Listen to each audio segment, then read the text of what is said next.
Okay, and here we go with White Boy Summer Q&A, Part 2. Part D. Part 2. Okay, Toronto Bible Study says, you seem to agree that much of the popular art and literature is created by the powers that be and serves various agendas of manipulation of the public. Why then do you continue to consume it? Well, Toronto Bible Study, TBS, that sounds a bit more like a judgment than a question, properly speaking. You know, I don't know where you're coming from. I don't know if you're somebody who thinks that if you go to see a movie that interests you, and it's mostly good, but there's some bad stuff in it that you're poisoning your mind, or you're giving Hollywood your money, or something like that. I don't see it in so hardcore a way as that. Art is good and bad. Art, there's art, and then there's the industry. The industry is rotten and evil, but art can be. I think we should. I don't know, as an aesthete, I suppose. I'm open to the possibility of discovering great art. Even in a rotten industry like the movie industry or the music industry. But I also am open to stuff that's off the beaten path. Stuff that you see on YouTube, analog horror. There's a lot of talent that goes into a lot of these. I even started watching. There's this show, I guess, or this series on this YouTube channel called Wages. There's a lot of Wojak themed cartoons, and done in a particular style. A lot of them are really quite funny, so there's stuff that, there's no simple answer. That would be my answer to your question about popular art and literature being created by the powers that be and serving various agendas of manipulation for the public. I said that I did that video about Stranger Things, saying that I thought there was a psyop angle to it, but I also thought it was excellent. Very, very well made, well acted, well directed. Just great set pieces. Just fun popcorn entertainment, but that also has causes you to reflect on things like friendship and memory and time, and I don't know. So I'm not to criticize you, but you're sounding like a judgmental fuddy-duddy to me with the way you framed this question. And this whole, why do you continue to consume it? Am I consuming? Am I just like, or, when you go to an art gallery, are you consuming the art, or are you taking it in and, assessing it and asking what it has to say, and asking yourself, is this good? If it is good, what makes it good? What does this have to say to me? I'm into art. I am an aesthete. There are some things I absolutely will not watch, but I think your question frames things in a way that just is not That's not my way of looking at, not my way of looking at art, generally speaking. Okay. So Todd Thundercock asks, do you agree with your DHS pal, Naama Kates, repeatedly calling me immature and a terrible, untrustworthy person? That by me, he means himself. So Todd is saying, do you agree with my DHS pal, Naama Kates, repeatedly calling him, Todd Thundercock, immature and a terrible and untrustworthy person? I can't answer that. I don't know you well enough to say whether I share Naama Kates's assessment of you or not. So I'm not.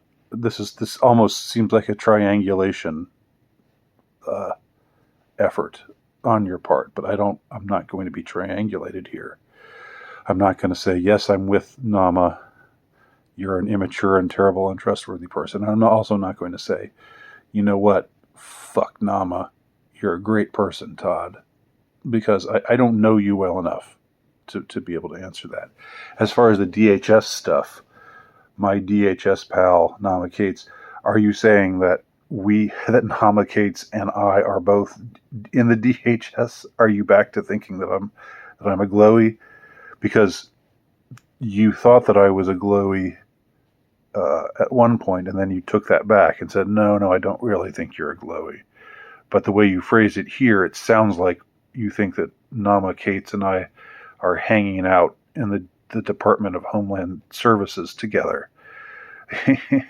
Or maybe you're just saying you think Naama is in the DHS or is affiliated with the DHS. And my pal? Is Naama Kates my pal? I mean, you've been on her show twice. I've been on her show only once. You're, if anyone's her pal, it's you. You've got more of a claim to being her pal than I have. She found you interesting enough to post two interviews with you, and she just posted one with me. So anyhow, that's my answer to that question. That was there were a lot of hidden traps in that question. I hope I avoided all of them. John Bradshaw asks, what is your favorite Stephen King novel, and how do you cope with depression? Interestingly, I've only read one Stephen King, and that's his novel called Rage. The reason why I read Rage is because it was controversial. It was like about a school shooting before school shootings even became a thing. And so I think it maybe got banned or got pulled or something for that reason in the Columbine era. And so I read it out of curiosity. But I haven't read anything else by him. I've never really felt the pull to read anything else of his. I've seen a lot of the movies that are based on his works. I'd kind of like to read The Running Man, which he wrote as Richard Bachman, just to see if it's less cheesy than the movie from the 80s, which was pretty damn cheesy, even though it had an interesting premise. How do I cope with depression? There's no one answer to that question. How do I cope with depression?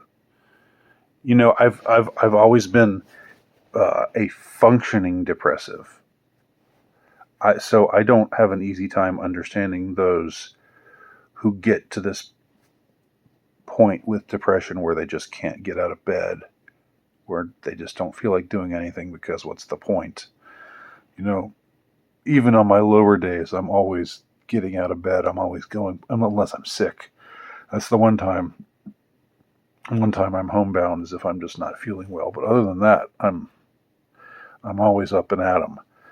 It's just my temperament. It's just my compulsive sort of personality, which I blame on my parents. My parents are both very compulsive people. Um, but I don't know if I have a conscious way of coping with depression. There are some things I just avoid.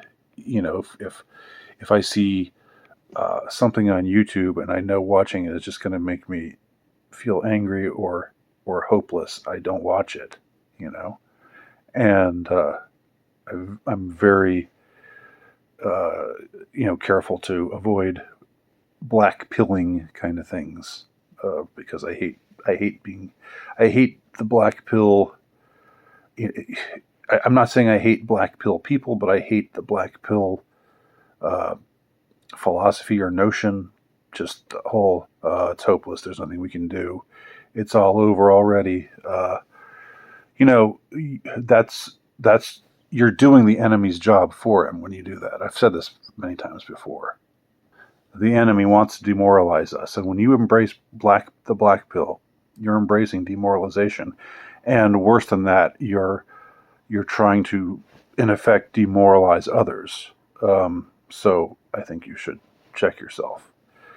I mean, I'm not saying don't feel the way you feel if it's how you feel or if it's the way things strike you at that time.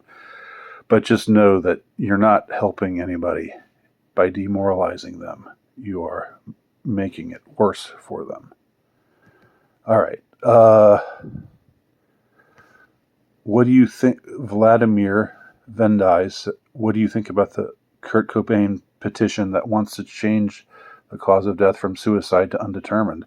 I hadn't heard about it, but I'm for it. I'm definitely for it. I think that that the Seattle PD just made asses of themselves with that one. But increasingly, you look out there, and there are more and more cases like that. Kurt Cobain is just a guy; he was a rock star. There are plenty of other cases like that where things are clearly covered up, where we're clearly not getting the truth, where the truth does not accord with the evidence. Cobain's just one guy, but I would support the changing of that petition. Where Eagles Dare asked, do you do any prepping? I'm not really a prepping type. I guess I should be, shouldn't I? I guess I kind of wish I were. But culturally, it's not what I grew up in. So no, I'm not not any extensive prepping. I'm